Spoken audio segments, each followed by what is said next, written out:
ज्योतिष और जीवन में आपका स्वागत है। श्री गुरु चरणों में नमन कर श्री गणेश की वंदना करता हूं। आज की वीडियो में चर्चा करते हैं 5 दिवसीय जो महापर्व है हमारी सनातन संस्कृति का, दीपावली, इसके बारे में। कार्तिक मास कृष्ण पक्ष की त्रयोदशी से लेकर कार्तिक शुक्ला द्वितीया तक ये 5 दिन का जो पर्व है, इनमें 5 दिनों का अलग अलग किस दिन का क्या महत्व है उस पर थोड़ा सा विचार करते हैं। त्रयोदशी, जिसको धनतेरस कहते हैं हम, सामान्य रूप से ये केवल बर्तन खरीद करने तक सीमित रह गई है। बर्तन खरीदते हैं इस दिन, चांदी के सिक्के लाते हैं, सोने के सिक्के, सोने के जेवर, आभूषण। आज के समय में इलेक्ट्रॉनिक सामान, टीवी वगैरह ले आते हैं, कारें आदि, जिसके जैसी हो, लेकिन बस यहाँ तक। धन त्रयोदशी, धन से संबंधित, धन का से रिलेट संबंधित कोई भी काम, ये इसके यहीं तक सीमित। वास्तविकता क्या है, क्या होना चाहिए? यह मूल रूप से भगवान धन्वंतरी की जयंती है। भगवान धन्वंतरी आयुर्वेद के प्रणेता हैं। वो आयुर्वेद हमें मानसिक शारीरिक स्वस्थ रहने के सूत्र देता है। एक ऐसा शास्त्र जो हमें शारीरिक और मानसिक रूप से हम स्वस्थ कहते रहें। यह जिस सूत्र में, जिसमें ज्ञान जिससे मिलता है, वही आयुर्वेद, और उसके प्रणेता हैं भगवान धन्वंतरी। उनकी जयंती है ये। कहते हैं ना कि पहला सुख निरोगी काया, इसलिए ये 5 दिनों के पर्व में पहला दिन है, प्रथम। कई व्यक्ति ऐसे हैं जिनके पास धन की कोई कमी नहीं, लेकिन शारीरिक स्थिति, शारीरिक रूप से स्वस्थ नहीं होने के कारण यथेष्ट जैसा चाहते वैसा खा नहीं सकते, पी नहीं सकते, मीठा नहीं पी सकते, चाय नहीं पी सकते। शक्कर पिए तो फिर फीकी पीनी पड़ती है, शक्कर बंद, घी बंद, तेल बंद। तो पैसा कितना ही हो, वह व्यर्थ नजर आता है। धन का सदुपयोग, धन का उपयोग, धन का भोग तभी हो सकता है जब व्यक्ति शरीर से और मन से, दोनों से स्वस्थ हो। शरीर से भी स्वस्थ है, लेकिन मानसिक स्थिति ठीक नहीं। मन में किसी भी तरह से, एक तरह से ये कि अरे मैं खर्च करूंगा, इसको कैसे खर्च करूं, इससे तो मुझे पकड़ के रखना, यह भी एक तरह की बीमारी है। आय के साथ साथ व्यय का, उसके सदुपयोग का भाव भी होना चाहिए। वो तभी हो पाएगा जब व्यक्ति मानसिक रूप से भी स्वस्थ होगा। तो शारीरिक और मानसिक दोनों दृष्टि से स्वस्थ रहने का जो पर्व है वो है धनतेरस, धन त्रयोदशी। उसका यही है, उसका सार, कि हमें हमारे शारीरिक और मानसिक स्वास्थ्य पर यथेष्ट ध्यान देना चाहिए। स्वस्थ रहने के लिए जो कुछ हम कर सकते हैं करना चाहिए। दूसरा दिन क्या है, उसको बोलते हैं रूप चतुर्दशी, नरक चतुर्दशी। उसकी कथाएं कहीं अलग अलग, मैं कथाओं पे नहीं जा रहा हूं, मैं व्यावहारिक बात कर रहा हूं। रूप, सौंदर्य, सुंदरता। एक छोटी सी कहानी, कहानी नहीं है, वो सत्य घटना है। महात्मा गांधी रविन्द्रनाथ टैगोर के यहाँ मेहमान थे। महात्मा गांधी का जीवन बड़ा व्यवस्थित, संयमित, समय के सारे काम करते। सायंकाल उन्होंने गुरुदेव से कहा, चलिए गुरुदेव भ्रमण कर आते हैं थोड़ा। तो गुरुदेव ने कहा, चलिए महात्मा मैं थोड़ा सा तैयार होके आता हूँ। वो अंदर जाके कमरे में कांच के सामने बैठे और अपनी दाढ़ी को और बालों को व्यवस्थित करने लगे। गांधी जी थोड़ी देर प्रतीक्षा कर रहे। कुछ समय हो गया, उनने जाके देखा तो फिर वो टैगोर व्यवस्था कर, अपने बालों को व्यवस्थित करने में लगे हैं। आके फिर खड़े हो गए, थोड़ा प्रतीक्षा कर रहे हैं। महात्मा गांधी जी को उस समय प्रतीक्षा करवा देना बहुत बड़ी बात थी। कोई करवा सकता था क्या? नहीं, लेकिन गुरुदेव का भी अपना व्यक्तित्व था। इस तरह से 2-3 बार गांधी जी ने जाके देखा प्रतीक्षा करते हुए, और गुरुदेव बराबर बालों को व्यवस्था करते नजर। आखिर तैयार होकर आए वो और कहा, चलिए महात्मा चलते हैं। गांधी जी के मन में तो थी ही बात। चलते चलते उन्होंने कहा कि क्या गुरुदेव, इस उम्र में भी आपको बनने संवरने का इतना शौक? टैगोर मुस्कुराए, उन्होंने कहा कि महात्मा जी, जैसा आप सोच रहे वैसी बात नहीं है। बात दरअसल ये है कि आपके तो दाढ़ी है नहीं, सर पे बाल ऐसे लंबे हैं नहीं, तो आप तो उठ के चलते हैं जैसे ही सर पे, वैसे सामान्य से हाथ फेर के तो भी जैसे हैं वैसे ही लगेंगे। लेकिन मेरे लंबी दाढ़ी है, लंबे बाल हैं, अगर मैं इन्हें ढंग से व्यवस्थित ना रखूं तो मेरा चेहरा बहुत विद्रूप लगेगा, कुरूप लगेगा, और मुझे कोई भी जब उस अवस्था में देखेगा तो उसके मन पर गलत प्रभाव पड़ेगा। मैं इसलिए इन बालों को अपने संवार के रखता हूं, व्यवस्थित करके रखता हूं।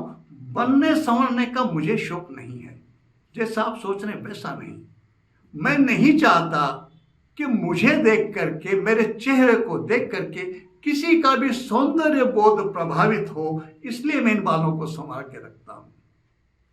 हमें इसलिए व्यवस्थित रहना चाहिए कि हमें देख करके किसी के मन पर किसी प्रकार का गलत प्रभाव ना पड़े।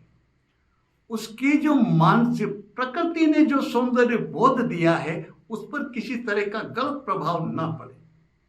और सौंदर्य तो वो, सुंदरता तो वो जो व्यक्ति के शरीर से और मन से स्वस्थ रहने पर स्वतः उसके चेहरे पर, उसके शरीर से, उसके चेहरे से झलकती सौंदर्य तो वो।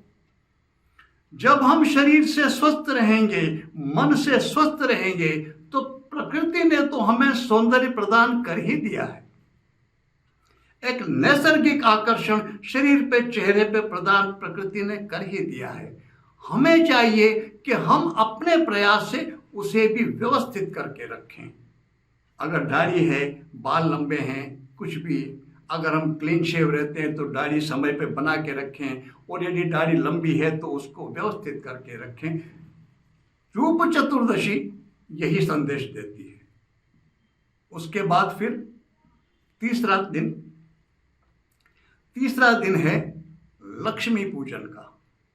आप देखें तो लक्ष्मी पूजन वो मध्य में है, 2 दिन पहले है, 2 दिन बाद में है। इस 5 दिवसीय पर्व के 2 दिन पहले और 2 दिन बाद मध्य में है लक्ष्मी पूजन। वो धुरी है,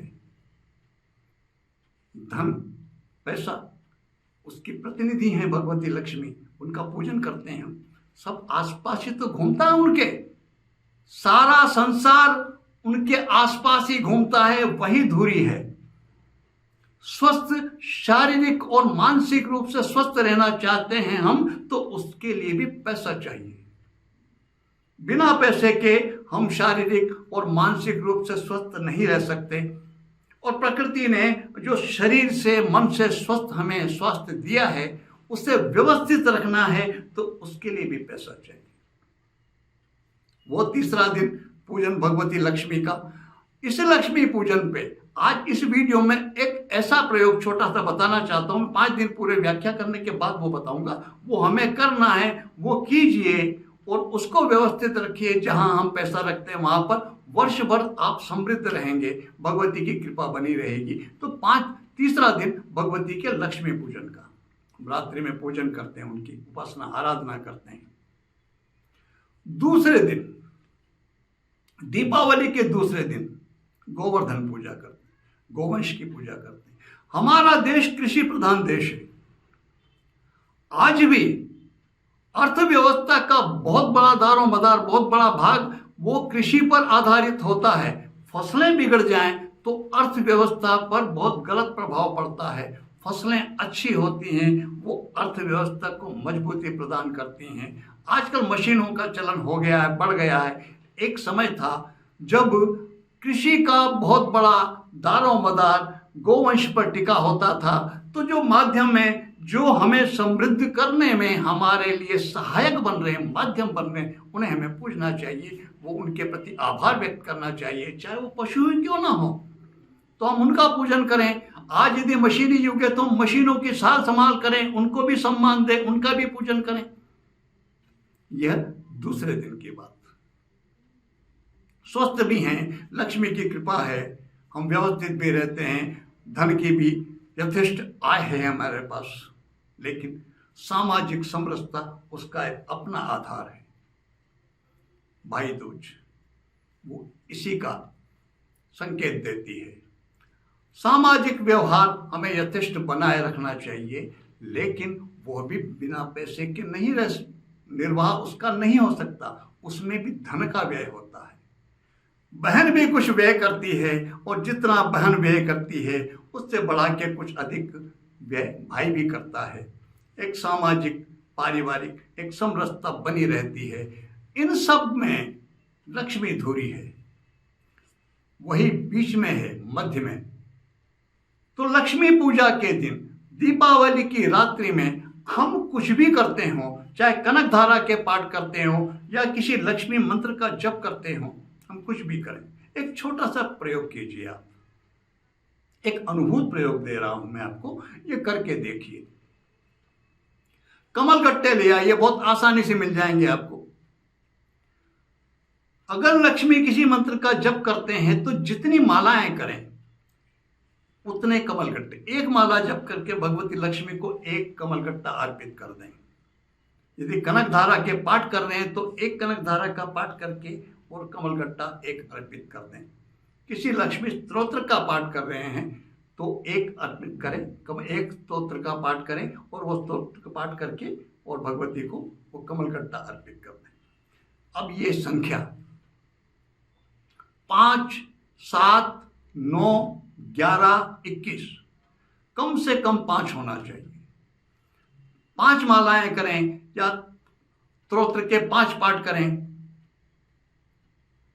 जितने पाठ करें उतने। 5, 7, 9, 11, 21, आगे हम आगे भी बढ़ सकते हैं, 31, 41, जैसे हमारे पास समय की व्यवस्था, जैसा हमारा मत, उस तरह से करें। एक लाल कमल का पुष्प लेकर आए। लक्ष्मी पूजन में वो कमल का पुष्प भी भगवती को चढ़ाएं। और फिर 5 दिन के बाद, 5 दिन का भाई दूज के बाद जो भी पहला शुक्रवार पड़ता हो, पहला शुक्रवार जो भी पड़ता हो, शुक्रवार को पहला चौगड़िया आता है चर का और दूसरा चौगड़िया है लाभ का। तो लाभ के चौगड़िया में पहला चौगड़िया करीब 1.5 घंटे का, सूर्योदय से 1.5 घंटे के बाद, सूर्योदय से 2 घंटा ले लीजिए आप।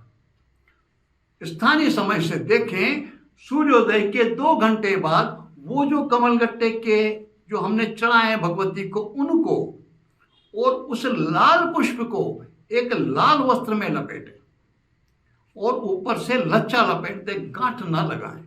और किसी भी पात्र में जैसा आप लेना चाहें, उसे किसी डिब्बी में बंद ना करें, किसी भी पात्र में खुला, प्लेट में कहीं पर भी या किसी डिब्बी आदि में जिसके जो ढक्कन खुला हो, जिसमें ऊपर ढक्कन नहीं लगाना है, वो रख करके, और जहां हम केश रखते हैं, जहां हमारा भंडार है, जहां पर हम तिजोरी जो भी रखते हैं, उसमें इस भावना के साथ रख दें, भगवती लक्ष्मी कमल वाहिनी है। यह भावना ये सोच करके कि इस कमल के पुष्प पर वो भगवती लक्ष्मी विराजमान हैं और इन्हें मैं यहाँ स्थापित कर रहा हूँ, ये भावना रखते हुए वहाँ करके उन्हें प्रार्थना करें, हे भगवती, हे माँ, वर्ष भर यहाँ विराजें और हम पर कृपा करें। उनकी कृपा मिल गई तो सब कुछ मिलेगा। इस प्रयोग को आप करें। अगले वर्ष ये जो हैं इनको कहीं धनतेरस से पहले निकाल के कहीं पर भी बहती नदी में जल में प्रवाहित कर दें, ठंडे कर दें, और दीपावली को फिर इस प्रयोग को करके फिर नए रख दें। ये करते रहें, निरंतर आपकी समृद्धि में वृद्धि होती रहेगी। सहज सा सरल सा अनुभूत प्रयोग दे रहा हूं, आप करके देखें और लक्ष्मी की कृपा प्राप्त करें। भगवती लक्ष्मी, भगवान गणेश और लक्ष्मी, भगवती लक्ष्मी आप सब पर कृपा करें, आप सबको समृद्धि प्रदान करें। भगवान श्री धन्वंतरी आपको सदैव तन मन से स्वस्थ रखें। इसी कामना, इसी प्रार्थना के साथ मैं आप सबको नमन करता हूँ। नमस्कार।